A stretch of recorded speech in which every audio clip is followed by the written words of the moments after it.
Guys, welcome to this month's Move TV special. It's another good one. Obviously, we've got a great guest, which we will be getting to in a second. We'll be introducing Maddy. But just to point out, what's Move TV and what's Move? I mean, our goal, our mission is to make better human beings. We want everyone in business to win, whether you're a business owner or you're an employee. In order to do that, you have to be your absolute best. You've got to be physically your best, mentally your best, have great relationships, think about what you're giving back and contributing. And today's topic is 100% tied into all that, because if you're going to live well, if you're going to operate well, if you're going to live a good life, you need resources. And one of the best resources in the world, because it's just adopted by virtually everyone, is money. And that leads us on to Maddy. So Maddy, do you just want to quickly introduce yourself and tell people why, as I say, after your name, mad about money? Okay, so I'm Maddy, and I am mad about money in all senses of the word. Mad because it's a pun on my name, and I talk about money. Everything that I talk about is money related, whether it's spending less or making more. It's all about helping people to understand that money is not a dirty word, and it's something that actually the more we talk about, the more it flows to us. So, yeah, and I'll be telling you a little bit about my app moving forward. Definitely want to know about the app. Normally Andrew would be on, and that's why we've got Graham on today, sort of standing in. So cheers, Graham. Obviously, Graham, you introduce that very quickly yourself, if you want to introduce yourself. Yeah, well, as you know, I normally do Move TVs for Move during the month, where I actually interview people from Move. And today it's lovely to be here talking to Maddy. Spot on. But yeah, we'll get straight into it. I mean, before we can go on, if anyone's watching now live, why should someone spend the next half an hour, 40 minutes, however long an hour max, or however long we end up staying on for? Why should someone stay and listen to our conversation? What could they potentially get from it? What problems could we solve? Well, I'm thinking anything money related, anything, whether it's debt problems, whether it's consumer issues, whether it's making more money in your business, being more visible. My speciality is helping people to be more visible on social media. I am, for my sins, an influencer. So I hate the word, really hate it. I'd much rather people referred to me as a content creator, but people don't understand that. So I am an influencer. I'm owning it. If people want to understand how to be more visible on social media, that is where I can help. But also I deal with my specialism for my influencing is everything money related. So if people want to know how to be better with their money or just be more visible on social media, that's why you should stick around.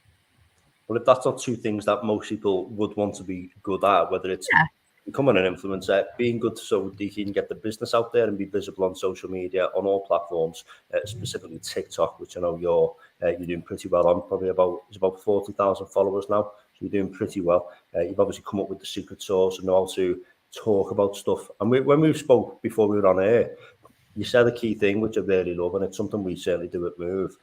You're very honest. You're just out there. You put yourself out there, whether that's being vulnerable or it's telling the truth or it's just giving facts about money. It's like there's everything. Is that maybe a starting point with if people want to grow their social media? Is that something that you feel has been one of the main contributors to you growing a good following? Absolutely. So I think, especially as being a business person, we aspire to be great. We all do. But there are so many people who just show up on social media and they're like, look at me, look how amazing I am. Kudos to them, but I'm pretty sure that they have really rough days as well. The thing with me and everything I talk about is real. I keep it real. Everything that I always say, I show up as myself. There's no airs and graces. I think because of my ADHD, I don't think I can lie. So physical incapability.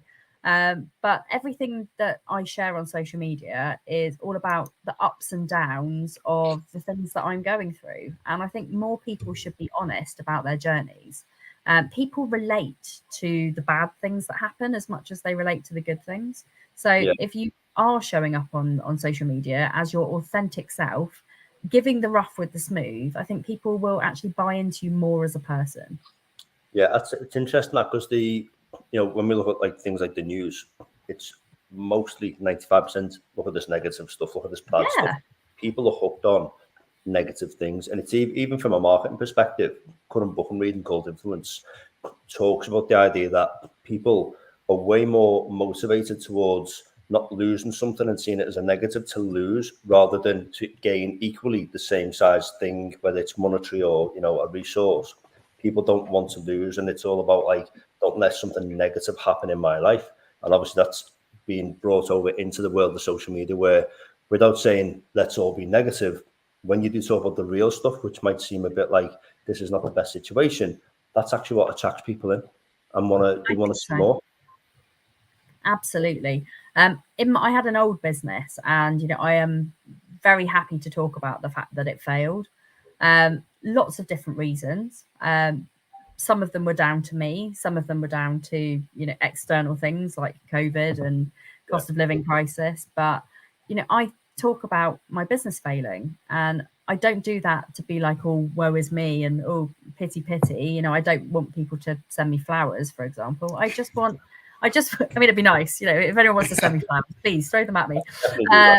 Put the dress up. Yeah, just who doesn't like getting flowers? But the reason I share all of the downs is because, you know, if it helps somebody, then, you know, I've done my job. I had a post that did quite well last week on LinkedIn, where I talked about the fact that I'm still grieving for my old business. I'm still going through trauma.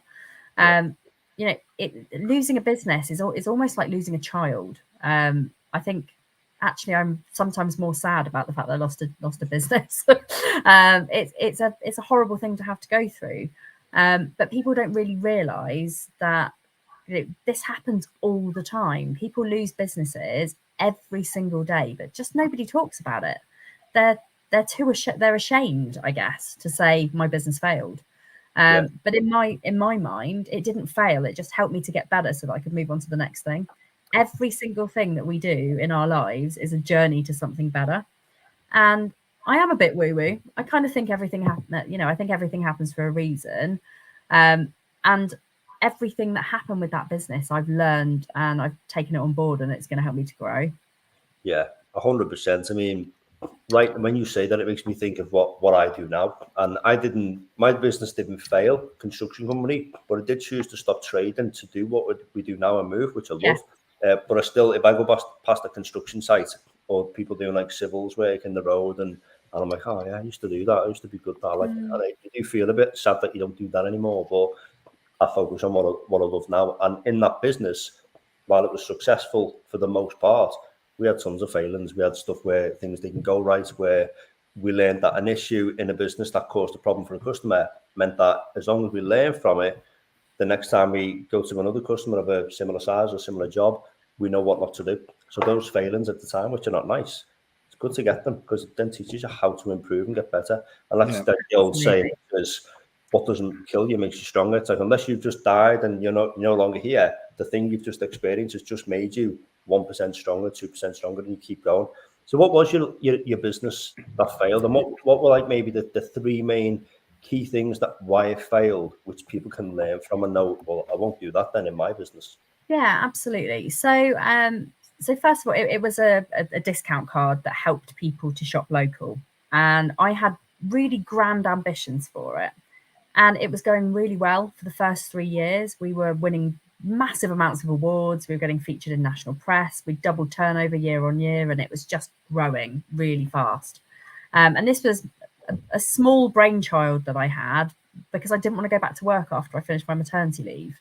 I did go back and I got made redundant. So I just thought, you know what, I'm going to go with this idea. And I just went with it.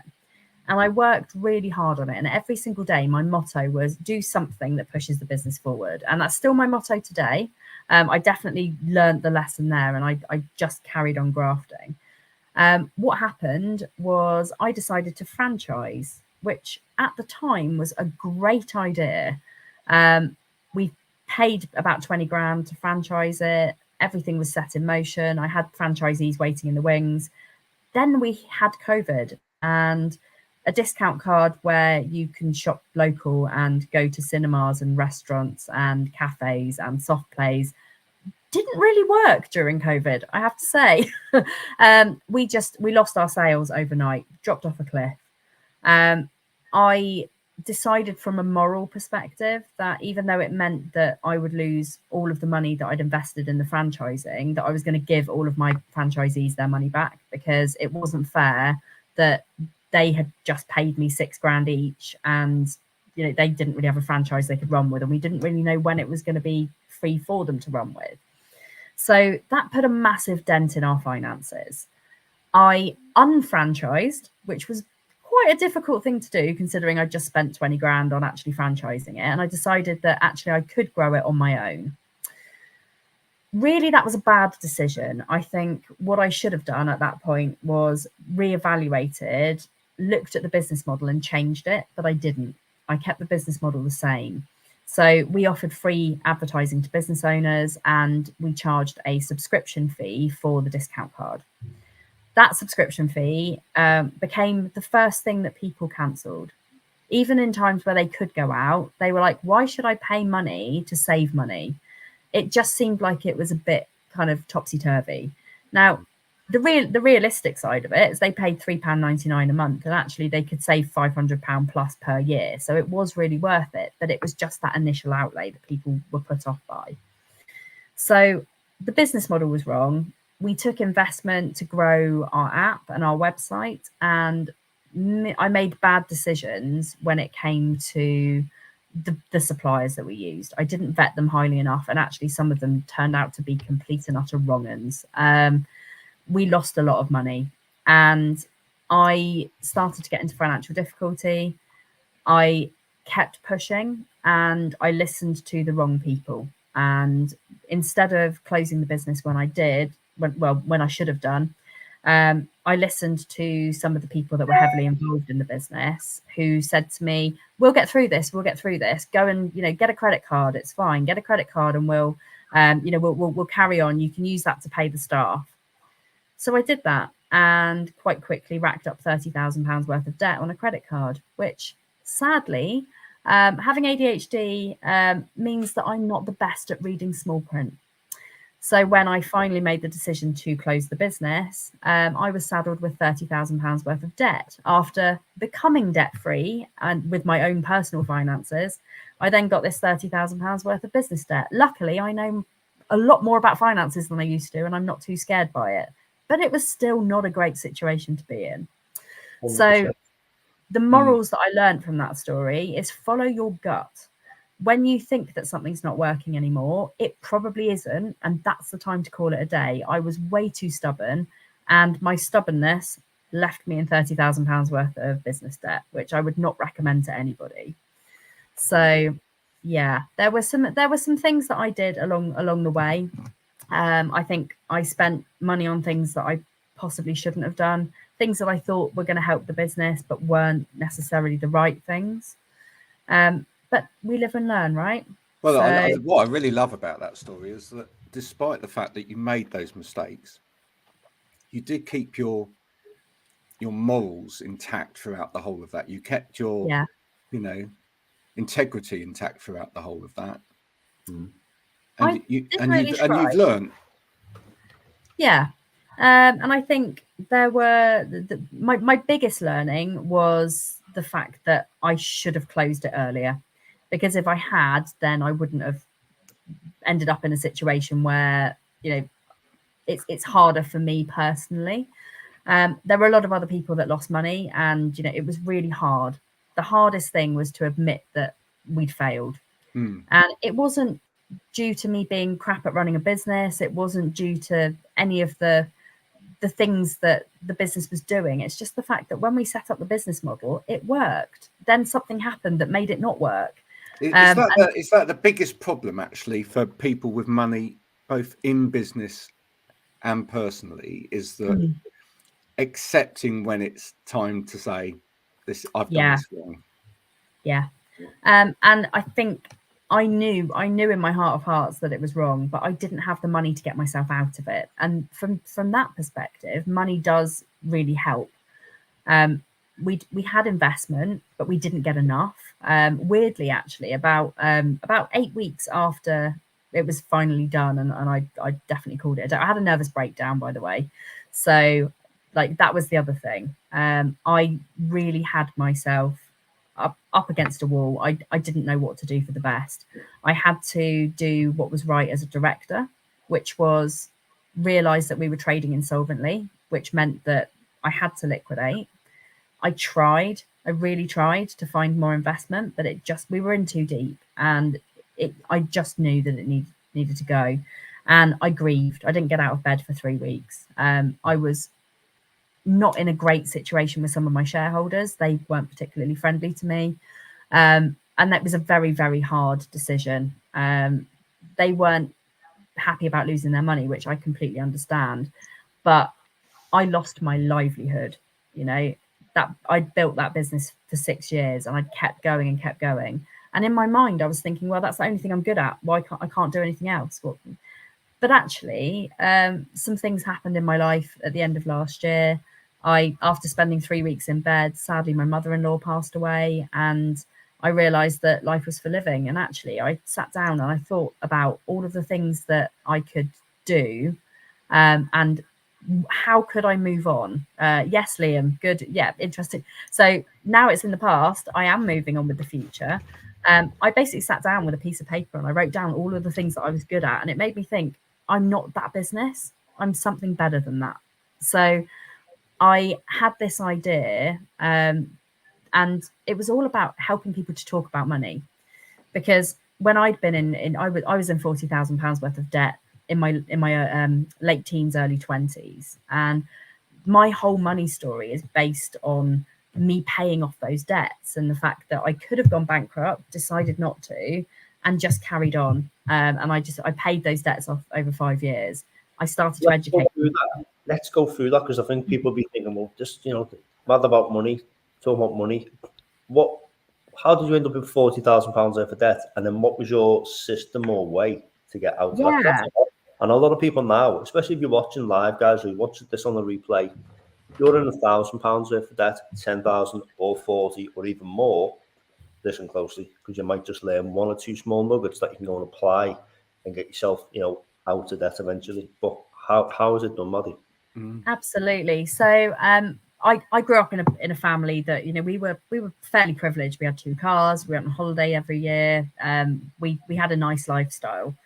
My parents always said to me, live within your means, only spend the money that you've got. And I lived my life by that rule until there was no one supervising me, I guess.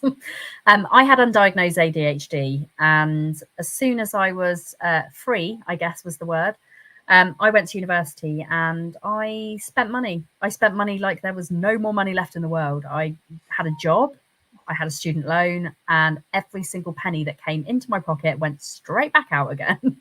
I was working in a bar, so I would get paid from the bar. I'd go to the other side of the bar, I'd drink it away. I would go out every single night, pretty much. I was a very sociable person. For me, my dopamine was being around other people. And I would buy outfits, I'd buy shoes, I'd buy bags, I'd get takeaways. Every single thing that I bought had no value and no purpose to it, but it cost a lot of money. And within 2 years, I was in £40,000 worth of debt. I didn't even know how I got there. Freshers Week, I was offered credit cards and loans, and because they were all giving away free stuff, I just went, yeah, I'll sign up for all of those things.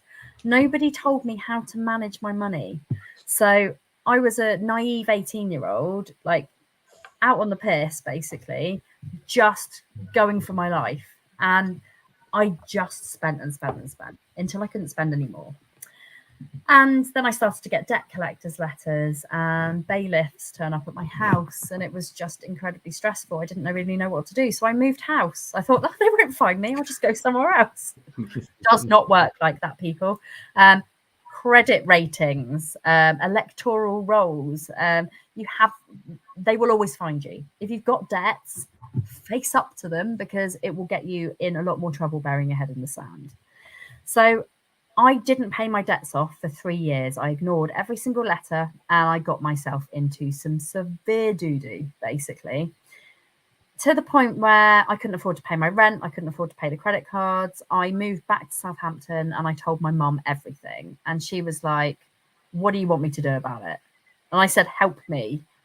So she helped me in the best way she possibly could. She helped me to put together a budget plan. She didn't bail me out. She wouldn't bail me out. she said, you got yourself into this mess, you get yourself out. And actually, that was the best thing she could have ever done for me, because I wouldn't be here now being a money influencer on TikTok, being a money specialist in ADHD. I wouldn't be helping to go out to corporates, training their teams on how to manage money. That's what I do now. I wouldn't have launched an app to help people with their money. So thanks, Mum, for that. At the time, I thought she was a complete cowbag, and I didn't respect her at all. I was like, how can you leave me in this horrible situation? But it was the best thing she could have done. So I started to pay off my debts. I phoned every single person, every single creditor. I phoned them and I arranged a payment plan. Some of them were horrible and they weren't nice to deal with, but I plucked up the courage and I phoned them and told them what I could afford to do. I then changed my life. I changed my living habits, my spending habits. I went from being this super spender to being a super thrifty, frugal person.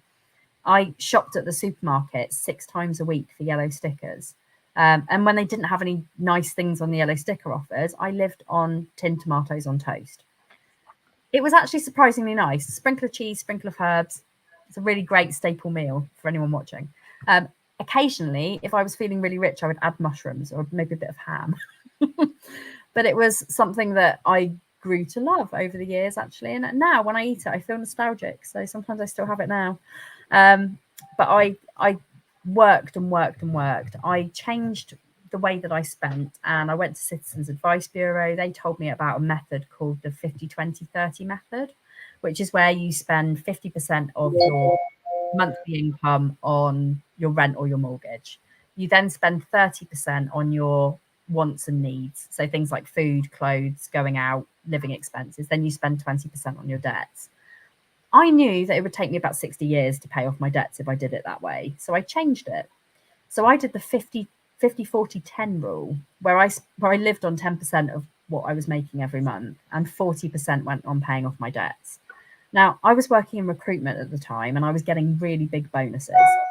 Bloody good at sales, so I just went at it and I did as much as I possibly could, and it was great. It was a really good time. I actually quite enjoyed being really thrifty. I enjoyed saying no to people. So people would they'd be like, "Oh, Maddie, do you want to come out?" And I'm like, "No, I'm staying in with my 99p bottle of wine from Lidl's, thank you." And I just changed everything. I started shopping in charity shops. I started selling things online, which I still do now. In fact, in the last 6 months, I've made £1,000 from selling things on Facebook, just crap that's lying around my house. And everything I do is discount related. So I don't ever buy anything unless there is a discount or cashback attached to it, because there are ways that you can get money. You don't have to spend full price. I haggle all the time. Even in places where you don't think you should haggle, I still haggle. Whereabouts? Give us some examples. Oh, anywhere and everywhere. So I was the other day, I was in H&M and I was buying some shorts for my son. And one of them had like a teeny little thread, like when they get a little nick of like little tiny thread. So I took it to the cash desk and I said, "This is faulty." And they said, "So?" And I said, "Can I get a discount on it?" And they were like, "Yeah." So they just gave me a discount. Well, that's a really interesting one, though, isn't it? Because how many people think that the only people they can haggle with are smaller businesses, not larger ones? It's actually quite easy. And also, the other day I walked out of, I didn't steal it. I was buying an office chair, and Graham knows about office chairs. I was buying an office chair and it was the last one. It was the display model, but I really needed an office chair. Like mine had broken and I just needed it. And I knew that I needed it that day. And they weren't going to sell it to me because it was a display model. And I said, "Look, just sell it to me. Look, I'm offering you money." In the end, we ended up haggling, and they were like, "Oh, well, we can't sell it to you full price because it's not got a box and it's not, it's not." That's fine. And I went, "Yeah, fine, whatever." So I actually managed to get 30 quid off of this office chair just because it was the last one. So my motto is, if you don't ask, you don't get. So you can haggle for things, you can make them cheaper. But me doing that, it took 6 years for me. Oh gosh, sorry, my phone's going off. Crazy, I'll turn that off. Real life. That's my yeah, but it's the thing that people don't realize is that you can spend less on things. Yeah. Like every single person who shops in supermarkets, one of the reasons I set the Mad About Money app up was because I wanted to help people to save on their supermarket shopping. Never pay full price for your supermarket shopping. You could be saving. People just don't know how. One key thing, Maddy, is with the story you've told there, you've been used to this lifestyle for a few years as to literally rack up £40,000. But forget about the debt. You were just living a lifestyle of, I can drink when I want, I can buy this when I want. Pretty much. And a lot of people, once they do that, it's almost they've got those habits for life. So even though they want to get out of debt and they want to be able to live, below the means, just to the means and certainly not over, they struggle to do it. How did you manage to get to a point where you could be ultimately a bit like what I do for a different reason, but being disciplined? Because it took discipline to say, I will live frugally. I won't buy the expensive thing. I will look at realistically, this is what I've got, and I'll spend that much, and then each month I can pay off a debt. Not many people do that. Is there any main tips you can give people to how to get to that new mindset? Well, I was forced into that mindset, which kind of helped, but I teach people now how to change their mindset on things. People always say they can't save money or they're not very good at money. Scrap that ideal. Everyone can be better with money. You just have to focus. The first thing that I would recommend to people is actually going and looking at your bank statements. Get 4 coloured highlighters and go through and mark off what your bills are and your essentials are. Mark off what you are spending as an essential. So say, for example, like childcare, or you need school clothes or whatever. Then work out what your wants are and what your needs are. So when you're looking at your bank account, look at the things that are going through. Are you spending money on takeaways? Are you going to the drive-through McDonald's? Are you spending money at Costa every day? Now, I'm not saying that those things, you have to completely stop, because I definitely didn't. I still have a lifestyle where I have the occasional takeaway, I have the occasional Costa, but anytime I spend that money, I make sure that I buy a discount voucher first, so I'm spending less on it. It also helps you to budget. But go through your bank account and look at what you're spending. People half the time don't think that they're good with money because they don't know what they're spending it on. Check your bank account every single day. You can't improve something if you don't know where you're at to start with. So start. That's the thing that I would recommend to do first. Then keep going. I was going to say, I've got a question. I'll hold that. Go on. If you've got problems with spending like I did, and still do, so once a spending addict, always a spending addict, I hold my hands up to say that I thought I was changed. I thought my spending habits were not broken anymore. However, I was just spending money on different things. I was spending it on business courses and not thinking, because I got dopamine from buying things. You have to be really careful when you have a spending addiction. Obviously, you can't, it's not like alcohol. You can't just go, oh, I'm an alcoholic, I'll just have to stop completely. You can't stop spending money. You have to. So it's about what you spend it on and how you spend it. So unlink your cards from places like Amazon, Deliveroo, Uber Eats. It's hard, but if you have those as spending habits and you want to stop them, unlinking your card means you've got several steps to actually go through, which you have to do a bit more consciously when you're actually going to go and buy something. I now do little exercises where if I feel like I need to spend money, I'll go to like Harrods online and I'll put loads of stuff in my basket and I'll be like, oh yeah, I want that one. And then I'll just completely abandon the basket. It's really fun. There was an old sketch on that years ago from Absolutely up in Scotland. There's an element there where you were talking about your mindset changed as you started to focus on trying to get the money paid back, and actually quite enjoyed that process as well. And there's a kind of a dopamine hit in terms of being successful in business and making that work. So in a way, is part of it actually sort of trying to take the focus off where you're going to end up spending the money, but actually putting the focus back on, onto what gives you joy. So on what gives you joy. Yeah, exactly that. So for me, when I paid a debt off, oh my God, that's the best feeling ever.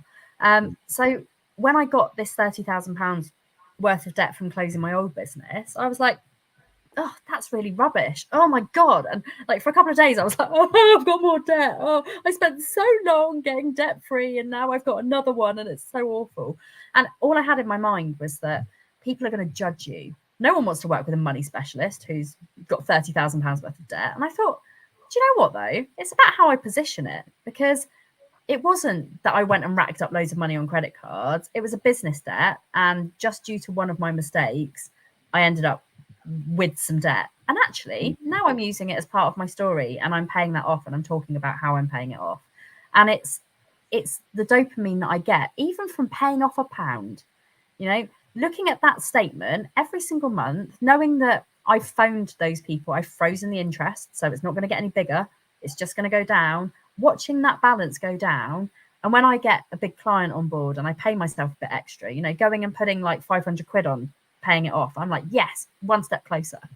And actually, a lot of people see debt as being this horrible thing. As long as you're paying your minimum payments, and overpay where you can. I'd always recommend to overpay where you can.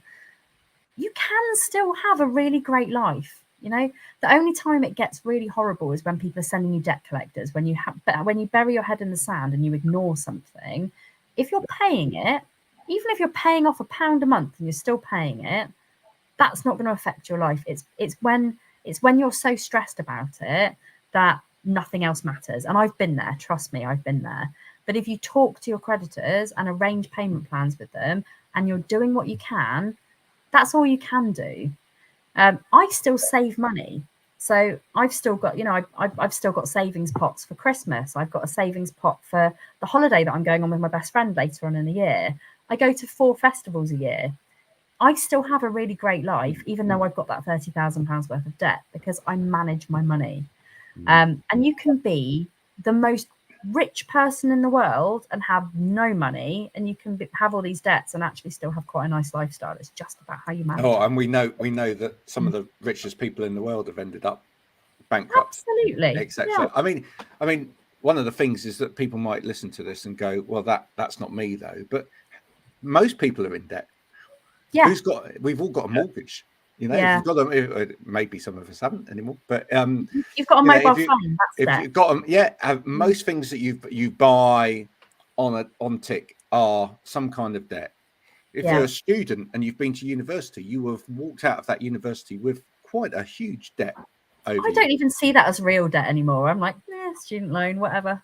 but it is all debt, and all of it is about how you control that, isn't it? And how you communicate within that as well, so that actually you're in control of it. Yeah, and it's about not being ashamed as well. Yeah, we've just come out of COVID. We've just gone into a cost of living crisis. Anybody who says they're not struggling is probably lying. If they're a small business owner, they're probably struggling double, because you don't have that necessarily guaranteed income coming through. So what we need to do is we need to talk about money, make it less taboo, because I don't care that I'm in debt. It doesn't make me any less of a nice person. It doesn't make me any less qualified to do the job that I'm doing. In fact, it probably makes me more qualified, because I am qualified by experience. Yeah. And I have been there. I've done that. I've bought all of the T-shirts. That's what ADHD people do.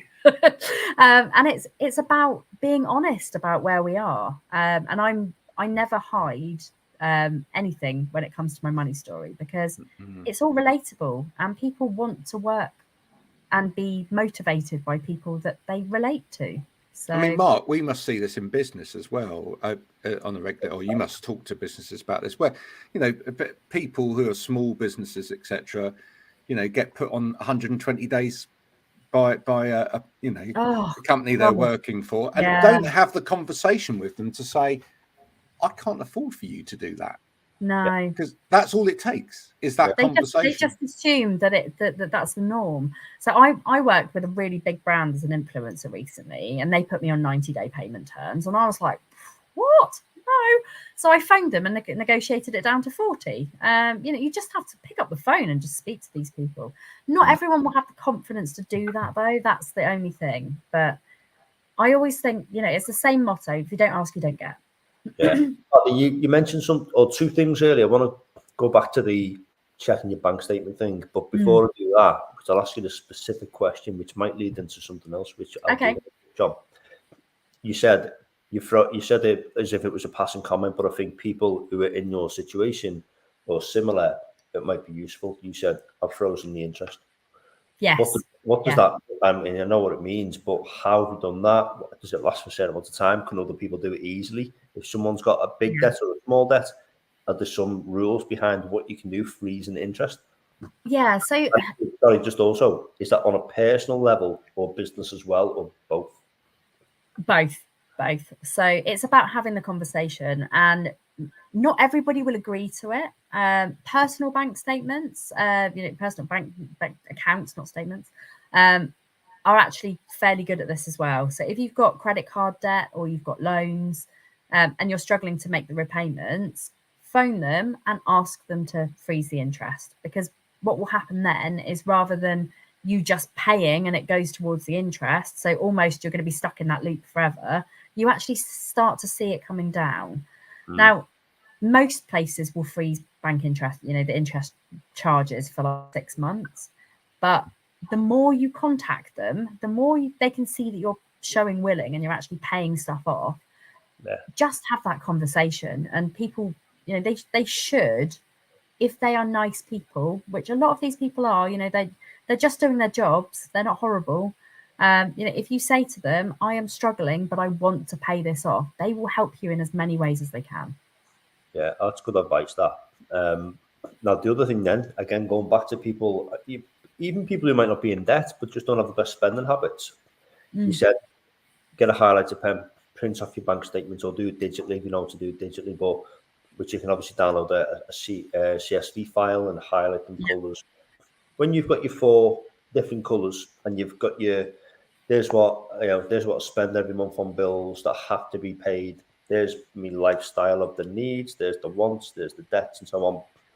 I'm visualizing a spreadsheet with 4 columns of all the stuff. Highlighters, all the highlighters. So once you've got that, and you can start playing about with it, saying, well, I'm not going to go to Nando's anymore. That's going to make that price decrease a bit. So I can now apply that to one of the columns. Does your app do something like that? Or are you looking at having plans? Yeah. Because let's talk about the app. What is it, and why should people download it and use it? What can it help with? Yes, so we have within the Mad About Money app, we have loads of downloadable templates. So we've got things like income trackers, we've got budget planners, we've got a spending tracker. So one of the things that we did a couple of weeks ago was we did a spend challenge where people had to write down every single thing that they spent for a week. And it really helps you to make those conscious money decisions. It's about, if you write something down, you're like, oh, I shouldn't have spent that because you've written it down. And it starts to make you realize how your spending works. And I recommend that to anybody, whether they're in debt or not. Analyze what you spend. It really does help. We've also got things like freezer trackers, store cupboard trackers, bathroom trackers, so that you can track kind of like a list of all the things that are in your house, so that you don't overspend. Because that's one of the things that I used to do. I used to go to the supermarket and I'd come back with some pasta and some rice, and actually I still had pasta and rice in my cupboard. Why did I buy those things? Are you spending more than you should be at the supermarket because you don't know what you've got? Yeah. So if you do an inventory of your cupboards, clear them out, do a stock take. We've got downloadable templates that you can use for those. We've also got things like to-do lists and stuff for businesses as well, social media trackers and things like that. So it's not just for personal, it's for business as well. So they're all free. So you can download the Mad About Money app for free for that. You can ask questions in the app. I give my hints and tips. I've got a podcast in there where I talk about money saving tips. I also interview people about their money stories. We've got loads of blogs and free resources within there. Everything is free to access. The only thing that you have to pay for is access to the discount club, where you buy discounted vouchers for supermarket shopping.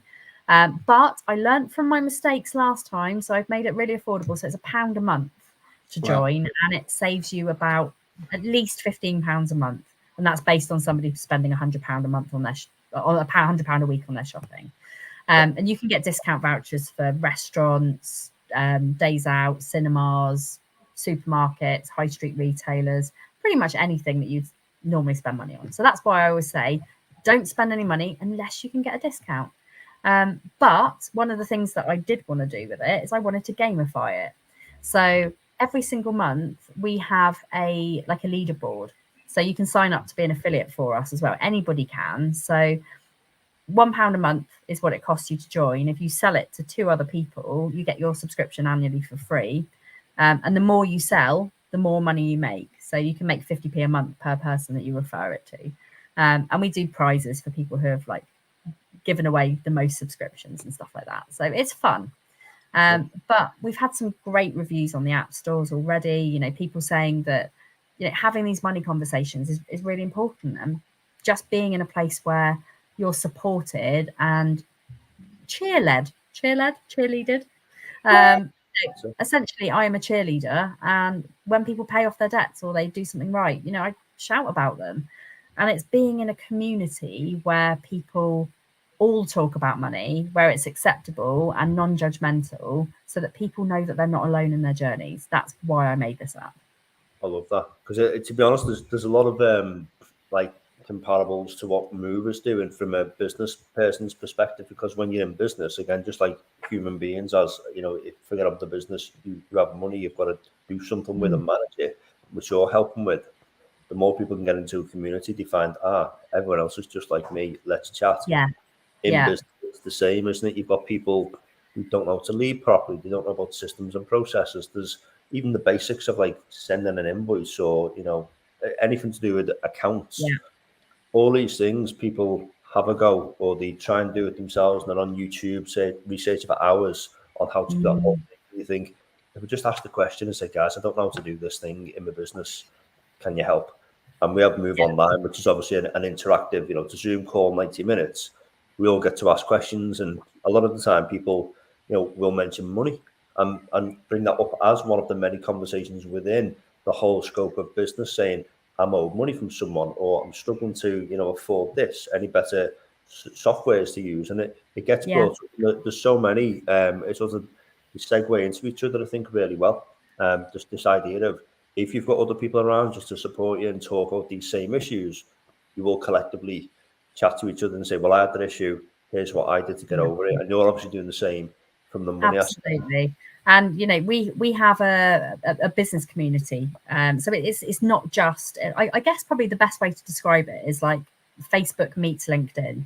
So it's very much an education platform. One of the things that I made sure of is that you can't get followers, you can't get connections. It's all about the education, and therefore it's all about posting relevant content. So you're not just showing up and posting for the sheer hell of it because you think you're going to get some followers. It's about connecting with people and actually creating a community where people talk to each other. So it's a bit different to usual social media, but it's still got the same principles. There's no likes, there's no follows. So it is all about showing up and being yourself and, connecting with that audience. And, one of my things that I always say, because I've got a business club as well, I guess a bit similar to what Move do. But one of my mottos is network far and wide. I think if more business people collaborated with each other to help people to grow and to achieve their goals, and I am, what I do is very much visibility specialist. I help people to get more visible on social media, and that's the kind of trainings and networkings that we do. It's about having people to hold your hand while you're doing things that you're scared of. But I teach people how to be better at networking so that they can go and join other networking groups, because you need to be out there. And I don't think enough business owners actually put themselves out there properly. So that's the other side of what I do. I agree. Well, that's. I mean, ultimately, as you say, there's a lot of similarities between what we're doing, just from a different angle. So big network in Liverpool. I like to get myself about. I like to show people how to do it properly. The amount of networking online, networking in person. and tell people, yeah, I do a lot of networking, and you're like, well, so what do you get from it? Like, what can you measure it? Are you going with a strategy? Are you using certain tactics to make sure you're helping people, and that it almost comes full circle and you gain something from it? And most people say, well, not really. Just turn up and network. It's like, what actually is networking, and are you actually doing something with it?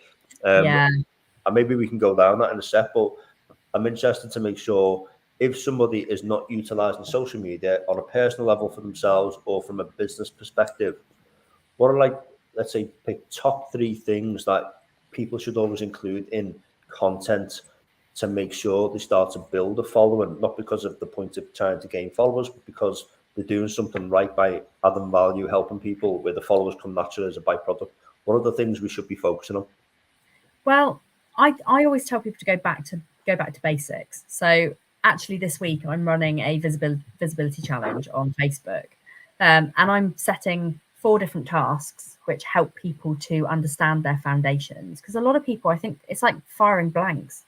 They're going out there and they're like, oh, content and they don't know who they're posting to, they don't know why they're posting, and they don't know what they're posting. So really, before you worry about what your content is, you really need to sort of analyze what your underpinning strategy is, and you need to look at your ideal clients. Where are they hanging out? What are they doing? What types of media are they consuming? What are their habits? What are their likes and their dislikes? Give them a name, because one of the things that I do when I post content is that I speak to my ideal client. I literally write to my ideal client, so I know that my type of people are reading the stuff that they want to consume. Work out where you're posting. Are you posting in the right places? There's no point in you shoving posts up on Instagram if your ideal clients aren't going to be there. I used to use Twitter. I used to try and do business for Twitter, and now I just slag off the government there. But I kind of learned where I needed to be for different things. So my money saving stuff is all on TikTok. Mainly on TikTok. I do talk about it on LinkedIn. But one of the things that I really realized recently is that my audience for TikTok and my audience for LinkedIn, they are completely different. And you have to know the people you're talking to. So now the stuff that I'm talking about on LinkedIn is more focused on the helping people to get into my world, where I can help them to be more visible. So content comes after. Get your foundations right first. And that's interesting. It's not like you can just create, let's say, pick video, because that's generally the thing that's of the moment now. Especially the reels and TikTok, it's just video. You don't really post pictures on there. You can't just create one video and say, right, there you go, put it across. No. I mean, it's the 7 to 14 times people need to see your content before they even think about coming into your world, let alone buying from you now. You can't just pick a mechanism and expect it to work across everything else. And that's why you need a strategy, because if you're just throwing stuff at the wall and hoping it sticks, it's never going to stick.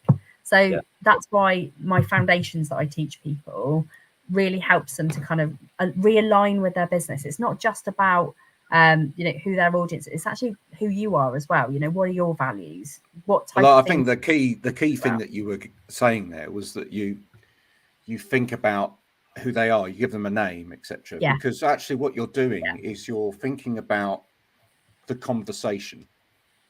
And I think the problem with most people's social content is that it doesn't have a conversation. There's no conversation there. It's literally just a one-way rhetoric as opposed to a conversation. As soon as it becomes a dialogue between you and the person that you're trying to reach, then it works. And I've realized, I've had so many people say to me, why do you always bang on about your ADHD? And I'm like, because my clients have ADHD, and they really like every single person who is in my business club all have ADHD, all of them. So the people, like attracts like. The people who want to come into my world, they resonate with the things that I'm talking about. So that's why I bang on about ADHD all the time. Not because I feel sorry for myself. I actually think it's the best superpower ever, but it does have something, I think getting into 30 grand's worth of debt because I didn't read the small print on a stupid bank statement, that's quite bad, but the rest of it is pretty good. So I just think you need a hook as well, the hooking people in, and in that 1 second. But there's so many things that factor in to being visible. it's not just about what you post on social media. It's like, it's doing things like this. So I do things like this probably 2 or 3 times a week, which helps me to get visible to new audiences. I have my own podcast. I have, I'm a guest expert on other people's podcasts. I'm in the press all the time. So I am a pro at writing press releases and getting journalists to talk to me. I have journalists on speed dial. They love me. I've got my own column in That's Life magazine. I've got a regular show on BBC Radio Solent, because I put myself out there, and it's about asking for the opportunities. If you don't ask, you don't get. Correct. And a key thing there is, when you say all this, it's because you've niched down to, ADHD. It's money. It's getting onto the, there's like 3 key things that I associate with you straight away, just by knowing you a short amount of time. But there's like any of those 3 come up, it's like, oh yeah, speak to Maddy, watch Maddy's content. So is that maybe something that people should definitely be looking at, saying, am I just trying to hit and hope and be broad and I'm for everyone? And should they be going, what are the key things I do? Well, what's the special thing I've got? Like for me, I'm very disciplined in what I do, and all my videos talk about discipline and performance and be your best. So people who either like that, like what I'm putting out, or people who want to be like that, want to follow to get the tips. And then obviously from the point of view for Move, it's like, do you want to become a better human being so you can operate that business better, operate your life better as the mum, the dad, the brother, the sister, and whatever else. And it's picking those niches and then focusing just on them and not being for everyone. Is that a good way for people? Are scared. Yeah, people are scared of niching. And being completely honest with Mad About Money, I actually think at some point it will probably go down the neurodivergent route. We're starting broad, but we've already got groups within the app for neurodivergent people when it comes to money and business. And we've also got so it's just what we talk about. I think at some point it will go down that way, and I also think that the name of it probably will push it down that way as well. But at the moment, I want to help as many people as I can, and at the moment it's most definitely for everybody. But it is something, niching really does help. It does. It's just people are a little bit scared to do it, I think. It's like been a great conversation today, hasn't it? Fantastic. It has, yeah. Really good. We can definitely do it. We could just keep talking, couldn't we, about so many things and going down these rabbit holes. So I can definitely see a round 2 on the cards. But in the meantime, obviously people can follow you. We'll obviously be putting all your links to the different, we'll post this on LinkedIn and YouTube and stuff, but all the ways that people can follow you personally on TikTok or Mad About Money or the app, we'll put everything in the I don't know, the write-up. Is that what it's called, Graham? Yeah. Show notes. The show notes. If it's on I don't know. Yeah, I don't do all that. It's a different thing for every platform, but yes. Just the blurb, the blurby bit. Yeah. The blurb's my favourite word, actually. Yeah. That's it. But yeah, no, it's been a top conversation. I hope that people thanks for having me. I've got a few tips there, and again, we'll you'll get access to this video. We'll slice it up. We'll start getting sound bites out there so people can really learn from the nuggets that we've talked about today, because I think there's been tons that people can use practically to go and implement in their life to make it a bit better. I have really enjoyed today. Thank you for having me. No, well, thank you. Yeah, well, from us guys, we are all done. Cheers, Maddy. Cheers, Graham. We'll see you all soon. Bye for now.